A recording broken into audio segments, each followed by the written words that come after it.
I had a job interview at Red Bull when about 15 years ago. Hi, I'm Matt, my God, and yes. I'm Tommy, and we're Matt and Tommy from P1 Don't with think Matt the and voiceover Tommy. sounded like that. We didn't feel particularly respected for what we'd actually done and built. Right. There's a picture of me in this room with Christian Horner looking like absolutely nervous and terrified.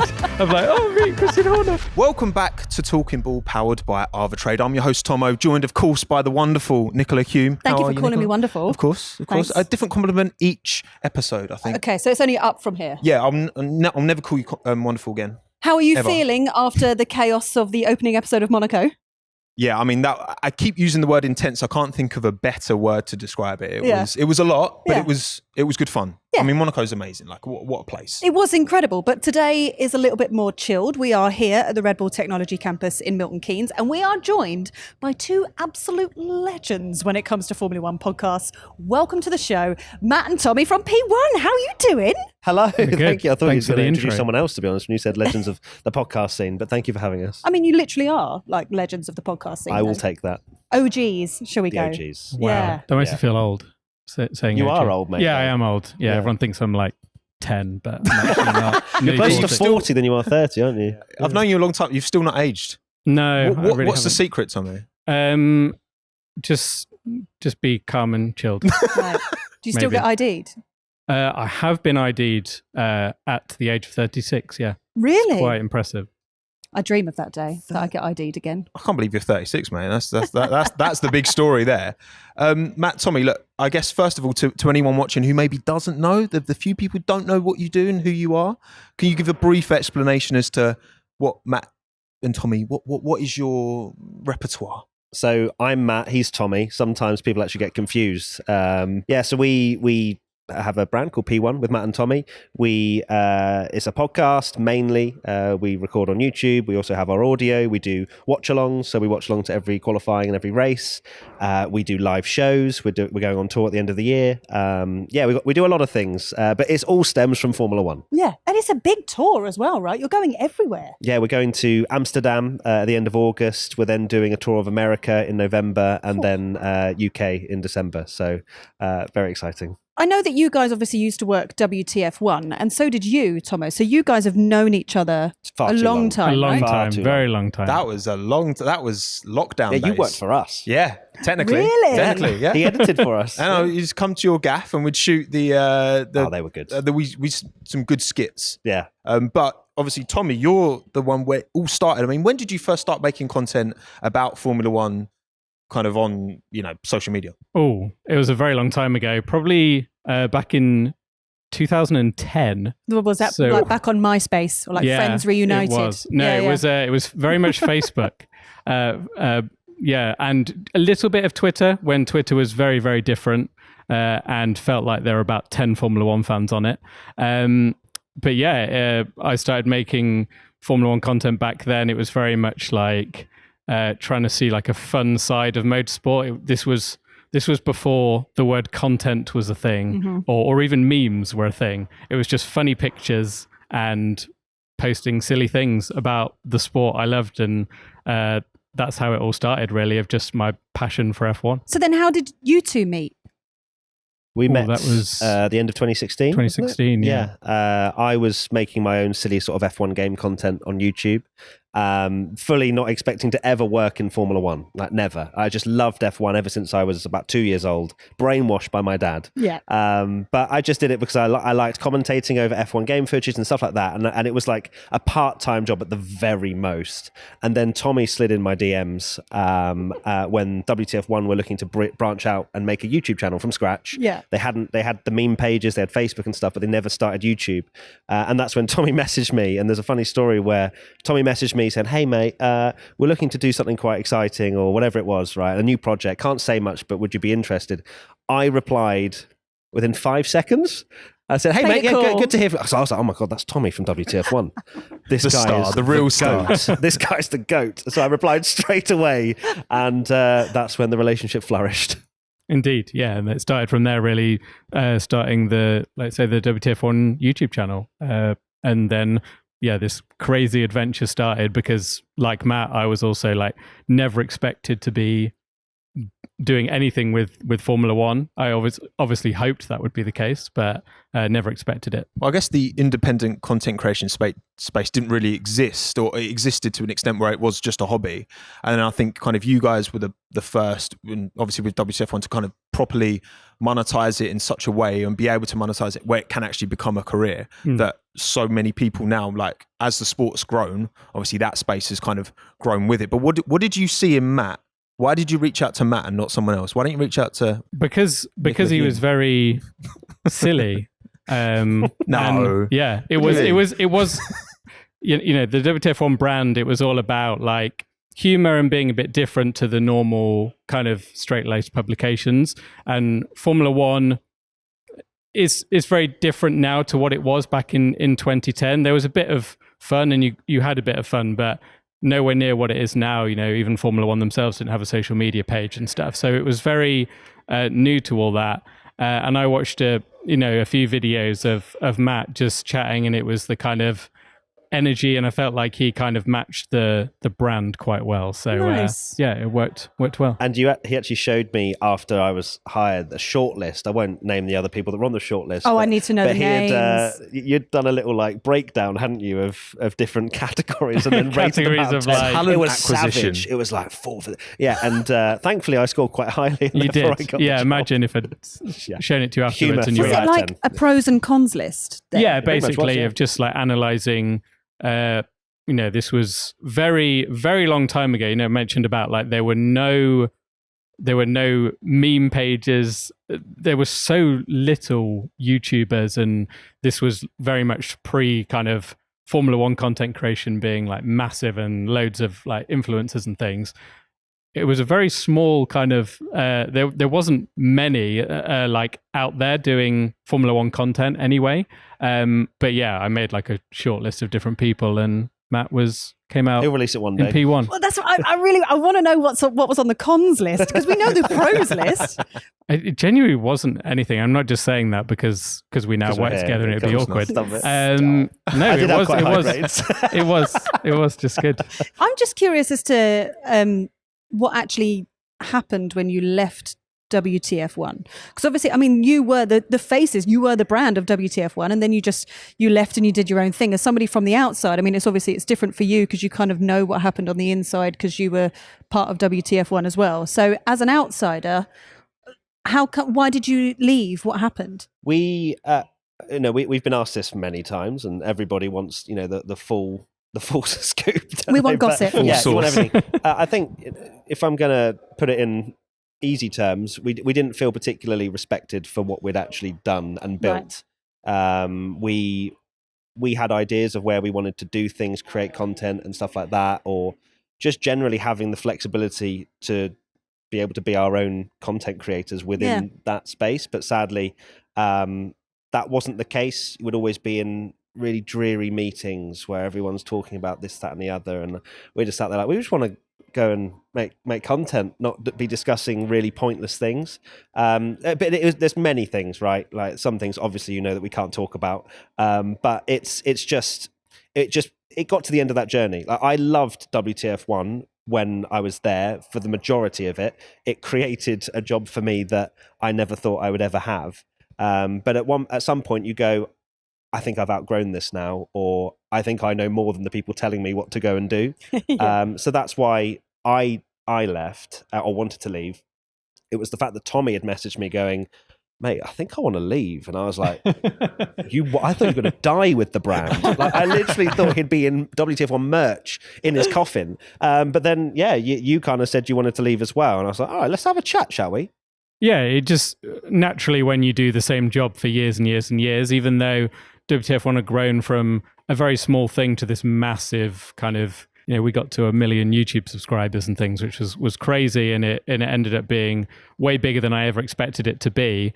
But naturally, when you've been doing something for so long, it gets, can get a bit repetitive, and you want a new kind of venture. And just thinking about kind of the next step kind of lit that kind of creative spark again that I had initially doing WTF1 in the first place. So that's what made me know it was the right right decision. And the although amount it of was voice still notes very as well. The amount of voice notes we would my share word. with each other at 1 a.m. just laying in bed going, I've just thought of something. Why don't we do this? I've got a brain fart for you. Yeah. And it was crazy because it was still very nervy times, obviously leaving a salaried job and just hoping it worked, particularly as, I had a young daughter as well, and it was like, oh, is this going to work? But I kind of knew that it's kind of like a now or never moment, had to kind of go for it. And then the first kind of day that we launched, it was that immediate, oh my word, this is the right thing. And the support that we had was crazy. Because I remember, I don't know if you remember, Matt, in Miami in 22, we were both out there. And I remember like, that was the first, because when I freelanced for WTF1, that was in kind of 2020. And I remember like, I was there and I was kind of filming my own bits, and we were talking, and you were having calls and you were having texts and blah, blah, blah. And I think I got an insight into, I could see that it was a job. You didn't have the ownership in the same way that I had ownership of my stuff. I had the flexibility and the freedom there. And I remember us talking about it. That was the first inkling I got to, I do wonder like if this is actually going to be for the long term for you, I guess, in that instance. Well, you must have sensed it as well, because that specific day I got told off for being in that area because I should have been doing something else. That was it. Yeah. And I was like, oh my goodness gracious me. And you could tell that I was getting frustrated by these things where I'm being, no, come back, Matt, come and do this instead. No, I don't want to. So yeah, that's what happened there. Because you filled in before, I think, when Matt couldn't do the WTF1 podcast. So you jumped in and you did a really good impression of Matt. And I was just wondering, a bit too good, actually. While we're here, it's only right that you kind of do it to his face. Well, no, because I just tried to channel my inner, Charles out, like Charles Leclerc being a bit of a baby, toys out pram. I think that's what I kind of was going for with that, and I think I nailed toys it. out the pram. How does that feel for you? It's good. I feel like I'm having some sort of relationship counselling right now. It worked. I mean, chat loved it. I remember the live chat lit up. It was great. Yeah, I loved it a bit too much, actually. Yeah. You were fuming, I think. It was actually quite a good impression, to be fair. It was good. It's not bad. But I've never been able to. I've tried like in the mirror trying to nail it. Every morning. I literally you wake can't up do and you try and be Matt Gallagher. It was one and done. Have you tried Tommy? No, I've never tried Tommy. Right. Like, it's just too unique. We actually had we missed a trick, because when Tommy was away once, I had Connor Moore, who's an amazing F1 impressionist. Yes, he is, yeah. And he said if I'd given him enough heads up, he would have done an impression of Tommy to come on the podcast. And I'm like, right, next time that is happening, 100%. So. Yes. And obviously, you two are very, very known for your affiliation to a certain Charles Leclerc and a certain Max Verstappen. I did want to ask, obviously, looking ahead, they're not going to be in the sport forever. Of the grid right now, what other two drivers are you independently drawn towards? Say Charles and Max weren't in the sport right now for whatever reason. Who would your affiliation move towards, do you think? I mean, what drew me to Max as a driver is I like the kind of, ruthless style that he had. I loved Juan Pablo Montoya when I was younger as well. And I feel like there's a little bit of that in Kimi Antonelli as well, which is why I kind of was drawn to him a little bit in Formula 2 and stuff. So maybe him.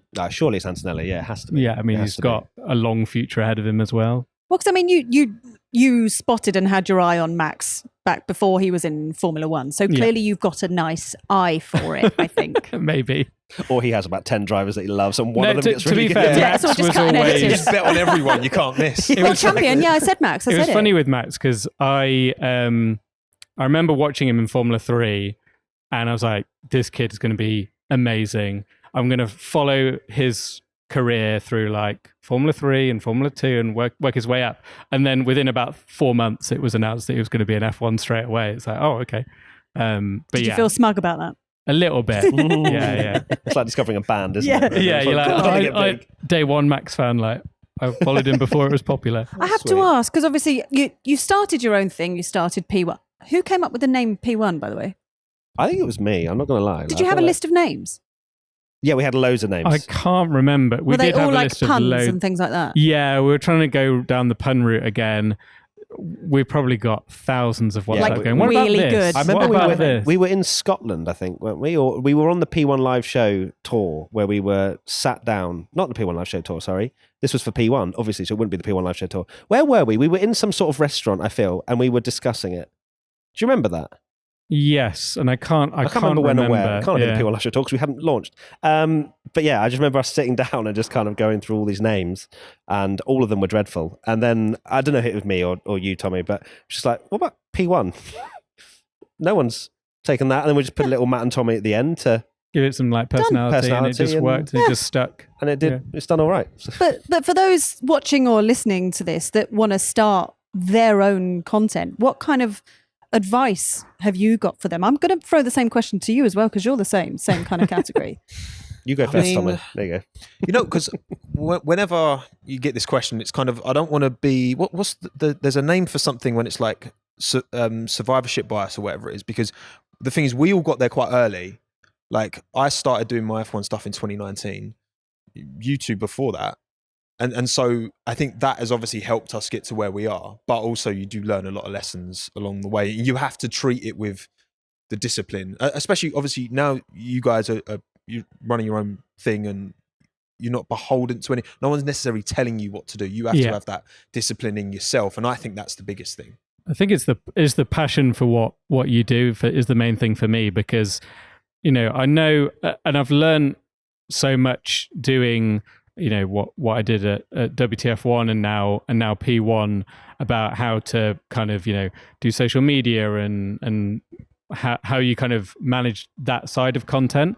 But it all stemmed from, you know, I just love Formula One, and you can say like, oh, there's a knack to it, and you do need to have like certain things, but I couldn't have done a podcast on anything else because I didn't have that passion and drive for it. So as long as you're like, I think it's so important to be authentic in what you do. And I feel like that is why people do seem to like what we do, is because they relate to us as Formula One fans, and they know when, you know, our favorite drivers are at the race and we're kind of running out the room screaming. It's not, you know, I couldn't do that about any other sport because it wouldn't be true. But with that, you know, it's legitimate because we just live and breathe it and love it. And that's why I think it works. I think as well, the landscape has changed, as you were kind of alluding to, Tomo, where how we have grown our platforms is very different to how someone will grow a platform now if they were starting from scratch. Oh, yeah, very But much. I think there is actually, you know, as much as it is much more populated and there are a lot more creators, there's also quite a lot of opportunity through the algorithms of TikTok and things like that where you can get content seen. But for me, you know, what I would say is that, yeah, first you have to have the passion for sure. Otherwise, it will just die out. Like you will give up eventually when you don't see the results. But it's also that motivation and drive to just share your stuff everywhere. I remember when I had my own YouTube channel and it had like 10 subscribers and it was Formula One game stuff. So I'd be going into like forums where people were talking about the Formula One game and I'd be like, hi guys, my name's Matt and I make commentary video. And then I'd be posting it literally everywhere, hours and hours and hours. I'd be spamming this stuff. I was probably really annoying, but like that's how you grow the first 100 subscribers and the first 1,000. And I feel like as you get to that sort of 1,000 to 10,000, that's when you can start to snowball a little bit because there's enough people watching. But it does require you to go through that, oh my God, no one cares, for probably quite a long time. Yeah, it's not an overnight thing. Like you had it with your YouTube channel. You know, I had it with WTF1 that like it wasn't this like immediate success story that worked. It was, you know, 2010 was a hell of a long time ago now. And yeah, you were posting things to maybe genuinely like 7 or 8 people. It wasn't immediate like, oh, I've created this thing called WTF1. Is getting thousands of views immediately. You know, didn't even have a YouTube channel for ages and stuff. So it took a long time. And I think you just need to kind of persevere and there'll be highs and lows. There's a random story that I'll tell because it just came to me when I was in reception when I got here, is I had a job interview at Red Bull when about 15 years ago before when I was really early days WTF1. Didn't get it, and I was obviously absolutely gutted because I'd just come out of university very young. But it's all these kind of things that, you know, you can't just like give up straight away just because it's not happened. It's not an overnight thing. Thank God you didn't get it. Otherwise, I know, it's crazy to think. Imagine the butterfly effects of that. Yeah, I wouldn't exist. Exactly. What a different path that would have been. But obviously, yeah, we are sat here right now at the Red Bull Technology Campus in Milton Keynes. How does it feel to kind of be sat here knowing that this is your life and this is your job and this is what you do? And also, when was the last time you were in this room, Tommy? This room, I won a competition on Twitter again back in, I think it was 2010. Did you? Yeah, and so we won this competition, and we got to go karting in Milton Keynes with 2 Red Bull juniors. One of them happened to be a certain Daniel Ricciardo, so very cool indeed. Oh my God, I'd cry. And then we came here for like a factory tour and had to look around and stuff. And yeah, I remember there's a picture of me in this room with Christian Horner, looking like absolutely nervous and terrified. I'm like, oh, me, Christian Horner, which is quite You need to amusing. share this picture I'll have to share the immediately. picture. I need to for you all see it. to see. Yeah. Yeah. Yeah, so what was it, that Red Bull opportunity that came up, that job that you went for? I want to dig into that a little bit deeper. Okay. Because what was the opportunity? What? Was it so making the tea? It wasn't. making the wasn't. tea? It was actually doing their social media. So Okay. very early days of Formula One social media. There are a few teams on there, no drivers. Twitter was very barren place compared to what it was now, but it was just starting to kind of pick up. And I obviously had WTF1, which was kind of my only experience in that industry of that I could share, because I didn't have like a big CV with experience.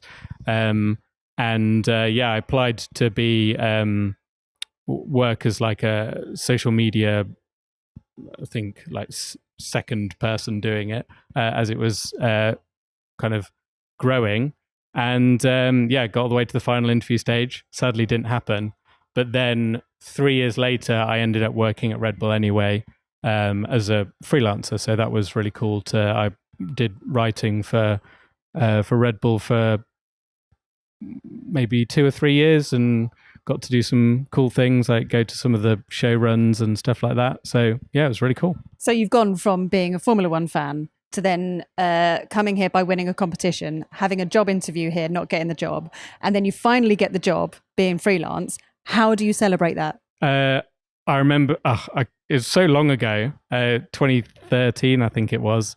I remember just couldn't believe it, because at the time I was just kind of working a normal day job, but like you said, desperate to work in Formula One in some capacity. And it was just like, as if, like, I feel like I'd kind of got my foot in the door now. Yeah. And yeah, it was crazy, because yeah, it'd always been just my main personality trait was just Formula One. So I always wanted to do something with it. But now, like, here you are 12 years later. So for me, I was at Silverstone, this was 2 years ago, I think it was. And I was doing the radio show for the breakfast show that plays out to the campsites and stuff. So I was arriving on the circuit pretty early.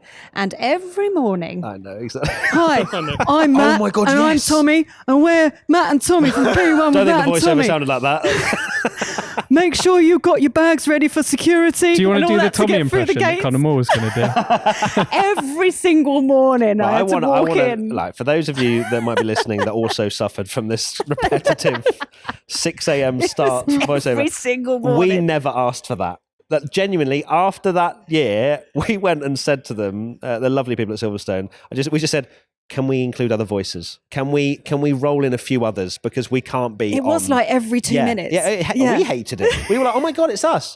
Wait, we're still We playing. did a talk on a campsite, didn't we, in one of the evenings? And some guy came up to us and went, my daughter absolutely loves your podcast, but I can't hear your voices ever again, Every because I get woken up at 6 a.m. by you going, hi, I'm We were Matt." gaining new listeners and losing them at the same weekend. Because it is. Have you ever stayed at Silverstone? Because it's such a loud tannoy. Yeah. I was there. I was only there for a day. I was only queuing once with Hannah, and I was like, that's Matt and Tommy. Yeah. And I sent you a video. And Yeah. I was like, I'm already sick of this, mate. Yeah. I've been here for like an hour. Yeah. And So I'm we already obviously done. said, like, I have other voices in. So literally last year, we didn't hear our voice once. We're like, guys, can we have some frequency? Actually, no, here? I didn't hear you at all last exactly. year. And we did record voiceovers for it. I reckon Ah. they cut us out for the good of Yeah, the people. yeah. They maybe. were like, Have no you one done it for likes this anymore. year?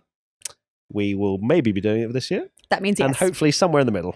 Talking to Silverstone, how was it doing the live show at Silverstone on the in the stadium in front of that looked incredibly intense. Yeah. The first year, which was 2 years ago, when we were on the tannoy and everyone despised us, and we came out on stage, and thankfully no one booed us when we came out. Like, hi, I'm Matt and I'm Tommy. No, the first year, which was 2 years ago, was incredible. Like the stage is something that you see at Glastonbury. The size of it is scary in itself. It is, yeah.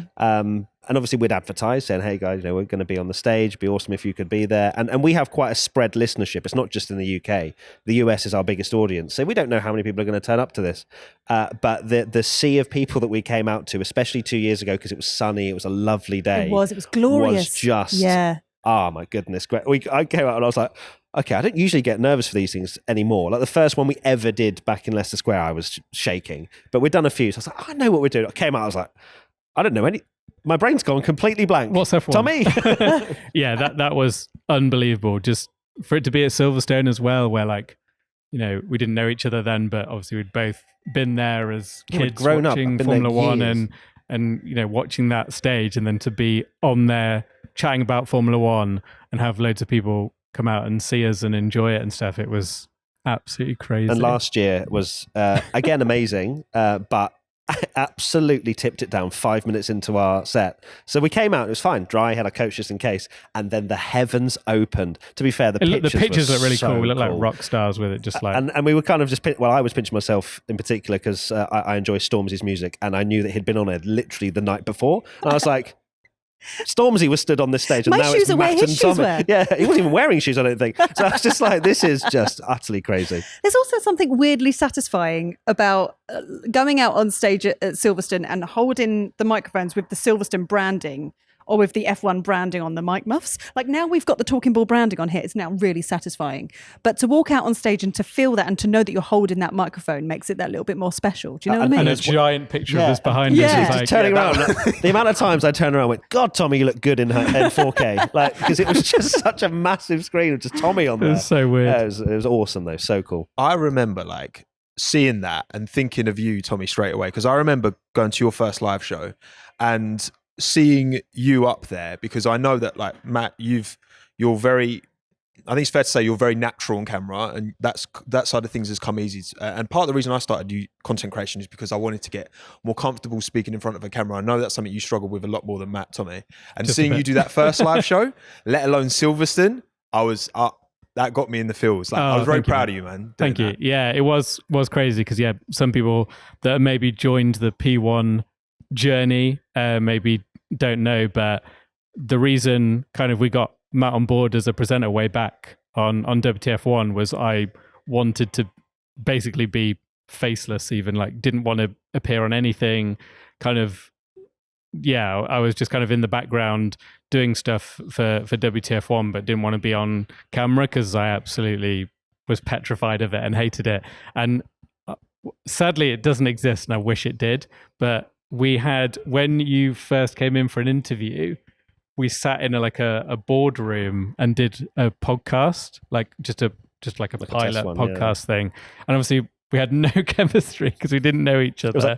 Hello, Tommy. I hated Hi, the Matt. camera anyway. Do you like F1? I'd love to just, if that footage existed, Release to it, watch it please. because it'd be so funny. That's the worst thing ever It would be now. the worst bit of content ever, but also hilarious to watch. But yeah, it's crazy to think, and it just kind of came from the podcast and gained more confidence through that to do it. But I never would have imagined to be on a stage, for example, because that was just my worst nightmare. And then just to embarrass him further at the end of some of the live shows at the beginning of when we were doing it, and then in America as well, I was like, right at the end of the show, I'm like, right guys, got one more thing to say, and it's Tommy. Can we just appreciate? And then I just kind of go on to a little talk about exactly what you were saying. It's just amazing to have him up on stage. And then everyone stood up clapping, and Tommy stood there like, I want to die.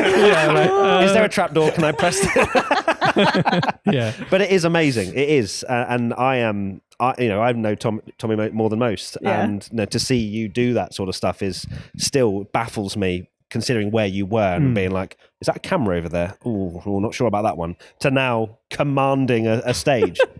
It's crazy. Yeah, I mean, crazy. the deep F1 nerdism that's happening right now is wonderful. But I have to mention, you posted on Instagram quite recently that it was your wedding anniversary. Yes. So congratulations 10 on years. that. Thank you. Oh, sorry. Oh yeah, congratulations. You wish, Matt. You wish. How on earth did you get a Formula One car involved in your wedding? Yes. How did you do Yes, that? so Personal question. that was really random. So it was back in 2015, got married, and so WTF1 was this was back when it was just me doing it. It was mainly just like a website and social media page, and my dad was just in town one day, and there was a company there that had a simulator with a life-size Formula One car. And my dad is the opposite of me. He's super extroverted, so chatty, and he just like went up to him and he was, telling his whole life story as he does, and everything about WTF1 as well and what I did, and somehow managed to negotiate to say, oh well, my son's getting married soon. If you brought the car, because they did events, if you brought the car to the wedding, we'd like advertise your business on the website, the WTF1 website, and all this kind of stuff, and social media. And they agreed to do it. So yeah, they agreed to do it, and then they bought the Formula One car to the venue, and we had some like wedding photos with it. And then it went into a barn in the evening and was set up as a simulator. So there's pictures of like my mother-in-law on the simulator in the evening. It's so funny. Is that business still in? I have no idea. Okay, because I might need it in the future. So Yeah. that'll be good. There we go. Shall we talk about the season so far? Any particular drivers that have maybe positively surprised you two going into this season? Well, I'm not just saying this because I'm here, but Isaac Hadjar, I think, especially considering where he started in Australia, so much spotlight on him after that. To then bounce back to do what he's doing now is just ridiculous. He's performing at a level that I don't think anyone expected him to do at this stage of his career. Obviously, you have the Oscars and things like that, but I think Hadjar is definitely putting himself in the mix to be a front runner in future years. Rookie of the season. And just generally one of the surprises of the season, because I don't think even us included, you kind of knew that he'd done well in Formula 2, but I think a lot of the other rookies were maybe a bit more hyped up, and you kind of knew more about them. And Hadjar, he was kind of a bit more unknown, and then he had this first race and you thought, oh no, how's this going to go? And he's been an absolute star, hasn't he? It's really hard to judge the junior formulas because Isaac had a difficult first year in F2. Then second year finishes second, and we've brought Aleto to the very end. But then in F3 he was right up there with Ollie Behrman and Victor Martin. So I think the evidence was there, but it was really hard to make a judgment. And you've seen like Colapinto jump in and get the opportunity at Williams, and was fairly unknown and has made a big impression, and now has got himself back in. So it's difficult to, I guess, Tommy, where you found Max, early on in the junior Formula days, it's trying to find those.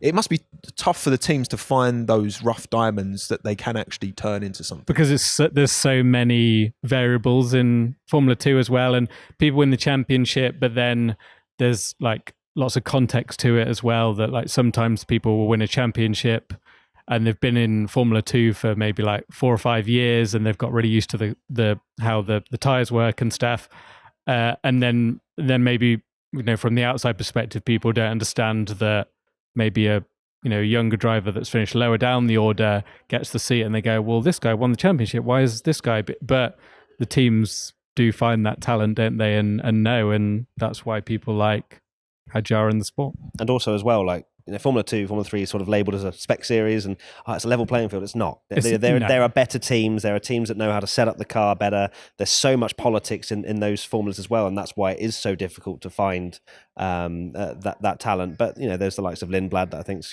coming through the ranks as one that's obviously looking great. But yeah, he is. It is hard to find your Max Verstappen so clearly as Tom Bellingham, the oracle, obviously. Do you have a big, bold prediction for what's going to happen in the second half of the F1 season? Ooh, bold prediction. Because we're kind of still early doors at the moment. We're not quite halfway through the season, but 15 literally to go, anything could happen. Yeah. anything could happen. When we do crazy predictions, every single podcast we do predictions, Tommy. So we do. But being put on the spot is really interesting. I mean, my brain's already gone to something positive about Charles Leclerc, but that's just how I'm wired. He's going to win. He just wins the world champ. No, it's not gonna happen. Okay, come on. Ferrari have to win like at least 2 races. I think that is a very bold prediction right now because Monaco's the only one they've looked actually reasonably good at, apart from obviously the China sprint.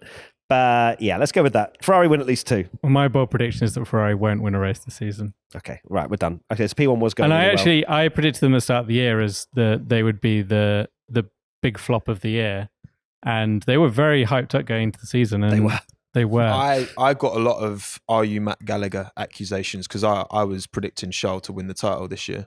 I didn't. I went for Max, and so did he. Sorry, I'm responsible for the jinx, Yeah. Matt. I apologise. Yeah, thanks, mate. Don't ever utter my man's name ever again. Keep his name out your mouth. Like that. By the way, we do have a load of questions that have come in from our listeners on the Okay. Red Bull Paddock, but I thought before we do that, it might be fun to play a little game. Now, obviously, we have mentioned that you're celebrating your wedding anniversary, but you're pretty much a married couple anyway, the two of you. We're going to have a game of Mr. and Mr. Oh no! Oh no! Work husband. So we've got, here's producer George who's going to come in and you've got images of your faces. I love it. Oh wow! I love it. You can keep those, by the way. Nice good- little good gift. job. I will not be Cut out, I'll Josh. keep this one. I'll keep Tommy. And on some classic On school rulers as well. Oh, wow. That's a no throwing expense bonus right spared. now. So I think it's probably easy. Yeah. So we're going to ask you a question and then you need to throw up the face of what you think the answer is. And if Okay. you match, then you get a point. And if you score lots of points, you get a can of Red Bull. Who would be the better team principal? 3, 2, 1. Oh, my You voted God. for each other. Ooh, all right. Logic. What's nice. going on? Okay, well, my logic is that Tommy knows everything about everything that's ever happened in Formula One. Yeah. I mean, the correct answer is Tommy, definitely. Yeah, I Sorry. agree with that. Really? But no, Okay, actually, but now I know that he probably thinks that I'm more like outspoken. Yeah. I'm not very like. Yeah, you'd be the Adrian Newey kind of vibe. You'd be I'm too much of a people pleaser, I think. To yeah, be a no, team I principal. want to change my answer now. Oh, okay. But I Fair can't. enough. We got it wrong. Well done, Tommy. Right. Next question. Who would be the better driver? Yeah, come on. Oh, okay. Why is that? Are you just Captain Slow? I just don't really care about driving. It's never been the side of Formula. Never been the side of Formula One that's really, and it's an insane thing to say because it's literally about driving. But it's not. I've never been like one of these people that kind of really wanted to do karting as a kid and be a Formula One driver. That's just not. It's really It's weird. weird though with Tommy because I've gone karting with him a few times, and you will either have Ayrton Senna or the biggest backmarker you've ever seen. Like genuinely, sometimes he'll turn up and he's on the pace. I'm like, Tommy, feeling it. Other time, I remember it was actually here, wasn't it, in Milton Keynes? Yeah. He got lapped. How many times in the first? And disqualified. Oh no, you and- started on like the front row or something and were 30th by like lap 4. It can be one or the other. Is that just sometimes you just can't be asked? Again, it goes back to that very first question of like, I'm not competitive. He's got the talent. but he just doesn't- You just don't fancy it one day. I'm the kind of person that like if I was kind of doing karting or whatever, and I say the one time where I do actually do well, and I was miles ahead, I would drop back on purpose to have a battle and make it fun. Whereas Matt would just be like, I want to get that record here. Goodbye. Okay. It's true. Next question. Who cares more about what the YouTube comments say? Oh, Matt, that's a Matt vote all round. Okay. Mm. Does it affect you? Sometimes. Yeah. Sometimes. It's hard for it not to, right? Yeah. I mean, it's. I've been doing it for so long that it's pretty much water off a duck's back. But some comments can be pretty nasty, Yeah. or go down a route that is just completely and utterly BS. Yeah. But most of the time, I'm okay because I've got the best job in the world. It's just the one drawback that you have to have drawbacks in a job. I So- get that, but I mean, it is tricky. I mean, I'm surrounded by, we all do things on YouTube and it is tricky. You can get like 100 lovely comments and one nasty comment and then you're drawn to instantly that focused one. on the Yeah, nasty yeah, one. you are, It's yeah. really tough. And it's just a That's just nice how way to I'm- say, be nice. Yeah, our minds are wired that way though. Yeah. Because human beings aren't meant to, like, everything's local now, you know? Yeah, I kind yeah, of it's true. I have it so like I'll see something I don't like, my brain will be like, oh. And then in about half an hour, I'm fine. And it's all Yeah. good again. And it's Yeah. not like I constantly, like, I can't believe Anonymous 543 said this. Oh, my days. But in the moment, you're like, that's not very nice. Yeah. I find like ignorance is bliss. Like sometimes my wife, Hannah, she'll be like, oh, someone said, and I don't want to know. I don't Yeah. want to know what horrible thing someone said about Yeah, me. exactly. So I want to know if it's nice things. Yeah, though. exactly. Yeah. She struck my ego. Right, next question. Who's more likely to cry if their favourite driver wins a championship? I mean, that's Double Matt vote. Double Matt, yeah. Because yours happens every Yeah, week. so it's just normal now. I'm used to you it. know, Yeah. he's Yeah. won so many that you kind of can't even count, whereas Charles not won one. So I'd definitely have a tear or two. Yeah, it has to happen one day, surely. Yeah, I mean, I shed Please. a tear at Monaco when he won Monaco for the first time. So God knows what will happen if he wins a championship. If he loses a championship on the last race, I will be absolutely beside myself. But we're not going to think about that. All right, I think I know the answer to this one, but I'm going to ask it anyway. Who would win an F1 pub quiz solo? Yeah. Now, there is a section on your live show where it's all about It's all Tommy's about knowledge, Tommy. right? Yeah. Talk to us. Challenge Tommy is a That's it. segment in our live show tour where we get a member of the audience to come up on stage and take on Tommy in a 5-question quiz. I do say before, do not put your hand up if you don't know a hell of a lot about Formula One. Yeah. But the thing is, it's always rigged, so he loses. Like the questions I ask him are utterly ridiculous. And then the audience get like, what colour is Ferrari? Yeah. Oh, okay, Well, nice. no, some of them are. Some of them at the are, yeah, end, yeah. I want to make sure they win, but at the start, I'm like, okay, something like mid difficulty. Whereas Tommy, for example, the 3-way tie in Jerez in qualifying, there was a time that was set. What year was that? Like 97, 90, yeah. yeah, Frentzen, 97. Schumacher, Villeneuve? Yeah. Yeah, and I asked Tommy to tell me what the time was Oh, to for the God's sake. absolute, the final decimal point. And he got every single one right apart from the last number. Oh, so you got it wrong then. Yeah. No, I know. Yeah, so Yeah. I was like, you're rubbish. But the reaction of the audience Was were like, so good, because yeah. he was like, 1, yeah, all right, and then just kept going. I'm like, and As then- soon as you asked it, I was like, I feel like I can see it in my head as a picture because I'd have watched as a kid, like that footage again and again on like a video. But yeah, it's in there. And some of the things he's got right, I'll say who finished 7th in the 1977 Canadian Grand Prix, and they'd be like, blah blah blah. And I'm like, are you joking? How you do that? Yeah, and That's it's amazing. ridiculous. Okay, next question. Who's got the better taste in music? Oh. Ooh. Oh, now. Well, obviously we're going to now. back each other Yeah, in the room. exactly. Both Tommy's voted like, for oh, I We're love yourself. rock and so different guitars as and- well, yeah. And I'm like Justin Bieber. Justin Bieber? Everything, literally. It could be High School Musical all the way through to like Okay. punk rock. Right. It doesn't matter for me. Okay. But yeah, JB, I'm a heavy metal guy, so very So different. I'm more eclectic and therefore I'm correct. I don't 'Cause I know. think more I listen to people would be everything. But yeah, No, no, more they've Seen people their would That'd be fair be- enough. they've seen their first disagreement here, Yeah, Nicola. this is We nice. brought it out of them. No, we have the occasional one, and the comments are usually Mum and Dad are fighting because we don't usually have any disagreements. Who's more likely to rage quit a racing sim? That's Matt. Okay. competitive Goes back to one. competitive. Yes, yeah, right, yeah, yeah, for sure. fair. Yeah. That was basically your entire That was kind of my YouTube entire career existence on before. Yeah, on Yeah, YouTube. Yeah. That's quite nice. I feel like you know each other inside out and upside down, You've right? done well. We do. And we're very Pretty well. different people as well, which I think why it works. Yeah. Yeah, because you couldn't have 2 of me and you couldn't have 2 of Tommy to do a podcast. I don't think we kind of balance each other out quite Yeah. nicely. But yeah, we love working together. It's the I do. I perfect don't know married about him. I couple. spoke for him. Do you love working Of with course, me, Tommy? of Okay, course. thank you. For 2025, we're excited to welcome ArvaTrade as the presenting partner of the award-winning Talking Ball podcast. ArvaTrade is a globally regulated, multi-award winning broker. Featuring over 1,250 tradable instruments from CFDs and futures to options. With trading platforms like MT4 and MT5, as well as their mobile app and web trader, ArvaTrade is built to empower traders to trade with confidence at any time, at any level. Should we do some fan questions now? Yes. Because we got a lot. How many did we get? Like it was about 800, something Yeah. like that. Came Wow. in. 800? Yeah. Going to be here a while. popular boys. Yeah. So sit back, relax, because we're doing every single one of them. Okay. When's the next race? Here we go. Go on, Nick, you start. Right, so Kick this off. is from Numo in the UK, who says, "What was your most painful moment as a Formula One fan?" Where do I start? I have so many. Brazil formation lap. Was it 2 years ago? Oh, what 2 happened years there, ago? Matt? What happened there? Charles remember Leclerc that in the one. Tell us wall the story. before Was it even begun. Thank you. Oh, yeah. I don't want to go into any more detail. I don't know why that one hit me so hard. I think it's because it was on the formation lap. And Charles was on the front row, fresh soft tyres. I remember he had fresh soft tyres. And I was like, he's got a bit of an advantage in the first few laps. He's not going to win, but he might get the lead.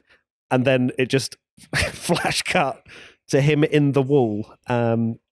And safe to say, we genuinely had about 15,000 extra people join the live stream. Literally. Probably Tomo being one of them. Yeah. Yes, when that of course. happened, because people are really concerned about my well-being.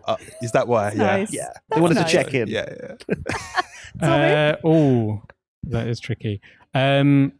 Probably, I'd say maybe Baku when Max's tyre went in 2021, because I was so obviously like he hadn't won the world title before. It felt like such a big opportunity against Hamilton, and that felt like such a massive moment. You kind of thought at the time Mercedes had obviously dominated for so long, and it felt like everything has to be perfect for Max to win it. He very much felt like the underdog at the time. And I remember when his tyre went, I was like, this is not going to happen. I was fuming. That was a year of momentum shifts. It was. In 21, wasn't it? It kept switching. And that was one of those pivotal ones. It's a shame we didn't do watch-longs back then. I would have liked to have seen your reaction. Yeah. Yeah, it'd be very intense. That would have been iconic. All right, next question. What is the one F1 meme or fan moment that will never stop making you laugh? And this is from Carol in Colombia. F1 meme that won't... It's got to be the seat full of water. Oh, it must be the water. Surely. Not everything That's has to be good. Ferrari. It's got to be. Well, Oh. if you're thinking, I've got one that's great, which is P3, yeah? Yeah, I I love love that. So That good. is actually Why nice. So good. Every single time. I'm also a fan of Max saying he should have brought his pillow to the Monaco Oh, Grand yes, Prix yeah, last yeah, year. that's a good That one. was a good one. That is a good one. Another one that comes to mind is Perez when he's up in the... Yeah. Yeah. Oh, that was the driver's briefing, Classic wasn't Force it? Or India. it's Yeah, moments like that. Perez again with the Las Vegas announcer guy, and he's Yeah. just, it's straight out of The Office. That is, where he stood there so awkwardly, and he just shouts in his face like Perez, and then he's just like, that's great. This is from Elsie in the Netherlands, who says, "What's it like being interviewed for once rather than being the people to interview?" Oh, It's weird, isn't it? it is very It is weird. I'm like, wait, people want to know about us. That's kind of strange. Every I thought time it was just happens all as well, it is kind of weird that you want to like throw the questions back all the time, which we do a bit obviously, but it is weird being on the other side sometimes because it's like we're normally just waffling about F1 and not ourselves. And there's always the bit in of me kind of self-conscious being like, no one cares about what we do. Why are you asking all these questions about it? And it's the same with me though, and I think that's maybe why people kind of still like us, is the fact that we aren't like, we Stay were on grounded. a yacht in Monaco. Like, we're not. We're just like, oh, we're quite lucky to still be doing this, aren't we? Yeah, definitely. All right, this is from Melanie in the USA. Which Grand Prix, despite the hate, gets your... Hear me out. So which Grand Prix do you like that China. You think majority Chinese Oh, Grand yeah. Prix, Shanghai International Circuit. Wow, what a circuit! Gets far too much hate. I think it's actually a really good track on paper, I'll back that. but I've always loved it on the game and in real life as well. So because obviously this is a track that's gets some negativity. So that's where I'd say China. Ooh. I'd say like weirdly like Austria has become quite a good track now, and when it was first introduced, it was very different to all the other circuits, but it's actually produced some pretty good racing, and they have the sprint races there a lot. And it's kind of, again, a bit like China, where I think it's very underrated. This is from David in Singapore, who says, "You both bring so much fun and personal takes. How do you keep the passion alive when Formula One becomes your full-time job?" Because it doesn't feel like a job. Yeah, it doesn't feel like a job at all. It's weird. Yeah, I think that there is parts. Obviously, Formula One is now 24 weekends of the year. When F1 isn't on, I will switch off. I will not try and consume. If there's nothing going on, there's no point me just sitting there with an encyclopedia. Just I love F1 because you That's do me. have to. You do That's have me. to. Yeah, and our brains work maybe slightly differently in that sense. Like in the off season, I'll try and just switch off, and then it just renews that passion once again. I've been watching since I was 2 years old. I would watch Formula One even if I didn't have my job, and I think that's pretty clear. So. Yeah. It's funny, like I've got my my birthday coming up this month, and it's Austria, I think, the actual race. And my girlfriend's like, "What do you want to do? I'm like, "Well, I'm working. It's the race. Yeah. Because it's, why don't you have the day off?" She didn't suggest that, to be fair, 'cause she's a Formula One fan as well. But like, people would ask, "Well, why don't you have a day off for your birthday?" Because I'd be watching the F1. So Yeah, Yeah. you might as well I may as work well it. just jump on a watch along with Tommy and do my job and talk about what because that's fun to me. So it's just exciting. Yeah, like I missed one of the qualifyings this year, for a wedding, and I was actually watching it on my phone. Yeah, I've done that. because you can't miss it, and it will always just draw me in. And we say this on our watch-alongs, that when they're on the starting grid, there is just no better sport or like television in the world than the anticipation of a race start. And must have watched hundreds and hundreds and hundreds of them by now, and even when seasons gone by haven't been the most interesting, or they may be a bit more predictable or whatever, as soon as that race start happens, you're like, heart's going, and it's just the best. And I feel like we say that every time on the watch. We're like, how are we still this excited? As the lights are going on? But you literally I like find 12 again, like watching it when you're a kid. What makes it a job isn't the watching of the sport, isn't the talking about the sport. It's all the other stuff that goes into it. That's the job. Yeah, that's the to me, job. and I think it's the same with you guys. Yeah, that's very true. Question from Gabrielle in Canada. Which current or former Red Bull driver would you most want to have a drink with?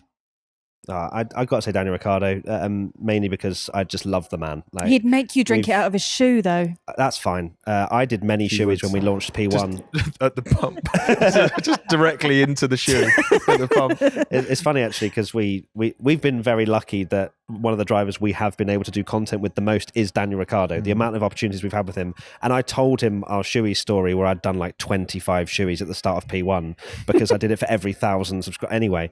And I got really unwell, and I told him about it, and it's just the best clip. If you haven't seen it, you need to go and watch it because it is just brilliant. His reaction is like, and I told him the whole story, and then I was like, oh, you were my idol. And then he's just like, what? And just the concern on his face is so just good. absolutely brilliant. But it has to be Danny Rick. I love that man to pieces, and he's just as fun, if not more fun, off camera than he is when you see him in front of it. So it has to be him. Well, it has to be Max because I'm a fanboy of him. So, and it would be fun as well, I'm sure. I feel like, he'd have my similar level of sarcastic humour as well. So 100%. This is from Finley in the UK, who says, as a new fan, what's the best advice that you can give to me about Formula One? Enjoy it for what it is, and don't let gatekeepers tell you what you should and shouldn't do about it. Because I think there's been a trend recently, and I've been watching since 96, which is a hell of a long time, but I'd never say that someone that has watched for 1 year or 20 years, 30 years, 40 years should, you're a better fan if you've watched before Drive to Survive or anything like that.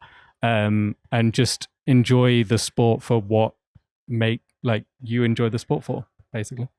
Yeah, I echo what Tommy says. It is you just have to ignore that. It's just social media, isn't it? Just enjoy Formula One for what it is. Try not to be overburdened by how much is going on as well. Like, it will take time for you to understand everything that's going on. That's one of the reasons why WTF1 did so well when we first launched, is that there were so many questions that we had to answer in video form that people just wanted to learn about. So if you are getting into it, welcome. You've got an archive to go through. Yeah. If you could bring any classic F1 track back, what would it be, and why? This is from Gator. Should we say it at the same time? 3, 2, 1. Sepang. Malaysia. Sepang. We messed it up, Tommy. Nailed it. Absolutely nailed it. Let's do it again.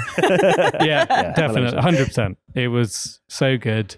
The racing there was amazing. I think it would suit modern Formula One even more because it's wide. It's very wide. Isn't it? Yeah. Long straights into hairpins for overtaking. Yeah, it's awesome. And I'd say Turkey as well. I'll put Turkey in there because it did come back for a small moment. A small moment. There's obviously talk about South Africa, Thailand. There's other. It'd be interesting to see. We definitely need an African Grand Prix. Definitely. Yeah, Formula One needs to Kyalami, be ideally. a world championship. Yeah, when Kyalami. I started watching, it was 15 races in Europe and in America or something. So it's important that it goes to places around the world 100%. and stuff. So yeah, I'm all for it. And it's exciting as well going to a new track. There's always that unknown of what's it going to be like. Yeah. I love it. One more final question from me. Do you prefer watching from home in your pajamas doing your watch-alongs, or do you prefer actually going to the races? This is a great question because it's not as simple as what people might think. I love both. I do love the watch along stuff. I love just having that community of people just spamming stuff. Like, oh, I can't believe this has happened. Like just having that around you is It's awesome. like a And that's why- community enjoying the crazy moments with. so that's cool. And obviously I love, and also it's weird because Formula One is so difficult to watch when you're at a race. I feel like I haven't seen it when I've gone. Yes. Unless you're in a really lucky hospitality thing where you've got the TV and then you can look out a window, but that's very few and far between. I think and probably same with Tommy, is that we're such F1 nerds. We want to know exactly what's going on, the strategy that's unfolding and everything else. I just don't think you get that when you're sat in a grandstand. As much as it's amazing to watch when you're there, I feel like practice is great to go watch in person, but then Saturday and Sunday, I am just as happy to know the full picture doing a watch along at home. I think as well we're in a fortunate position because a lot of people when we say what we do are like, oh, do you go to every race then? And we don't. But I also think that is part of what makes it special when we do get to do these things, like when we went to Monaco or Vegas and stuff, because it's not the norm for us. So then we are the excited fans that still feels like you're a kid again going to a Grand Prix, like, oh my God, this is so exciting. We're in the paddock. This is crazy. And then, so we kind of do occasional races, and I kind of like doing that where it feels special and it's a bit different. But I don't think I'd want to go to every single one as a fan because I'd have had no idea what was happening as well half the time. And P1 would take a hit because we're not allowed to film at the track. We're not allowed to film within 2 miles of the track. So it's just it makes everything so much more difficult as well. If we were able to do our watch along on a balcony with it happening behind us, that would be absolutely amazing. But we can't. One day. I think as well, 99% of fans aren't watching from the Grand Prix, they're watching at home. So watching the same broadcast as everyone else, I think, makes it easier and more relatable, I guess, to talk because you've all seen the same thing. Yeah. Rather than, like you say, I would say it's cheaper as well. Go on a Friday. Saturday's cool because you see the cars full tilt in qualifying and it's a bit easier to follow that than it is the race. But then, stay at home Sunday, save your money. And you could be in your pajamas. What more? There's always a bonus. Sausage dog pajamas. Oh. We've actually had people from our community that watch our watch-alongs at the racetrack, sat in the grandstand whilst on Twitch, being like, "Hey guys, I'm at turn 3," and they get the best of both worlds. That is full amazing. Circle. That is full circle. I love that. It's weird. Matt and Tommy, thank you so much for joining us here on Talking Ball. We've had a great time. Wicked. No, thank you so much. I've had a lot of fun. This has been great. Anything else you want to add? Are you good? I think we've covered it. I think that's been a firm success, boys. And thank you for the fan questions. Anyone that sent them in. Anything to plug? P1 live show? Yeah, P1 live show tour in August, as we said, in Amsterdam. We've just released a new show in Amsterdam because the other one sold out in a day, which was mental. And then we're doing America in November, and then a few dates in the UK and Ireland in December. So probably the thing that we'd want to plug. Do you want to plug anything, Tommy? New clothing brand for you? Sadly not. Picture with your face on it? I'll do the live show plug. Yeah, it's going to be awesome to go on tour again, which makes us sound like rock stars, which is very cool. Yeah. Well, thank you very much for joining us. Don't forget to subscribe. If wherever you're listening to Talking Ball, then click follow. If you're watching on YouTube, click subscribe. If you've got any comments, add them in the section below on YouTube because it's all good for our algorithm. If you've got any suggestions of what you want to see on Talking Ball, then do let us know. You're like a proper YouTuber now. I've been doing this a couple of years now, so I'm good. I know, it's fine. Thank you all for joining. Thank you, Matt and Tommy. Pleasure as always. And we'll see you next time.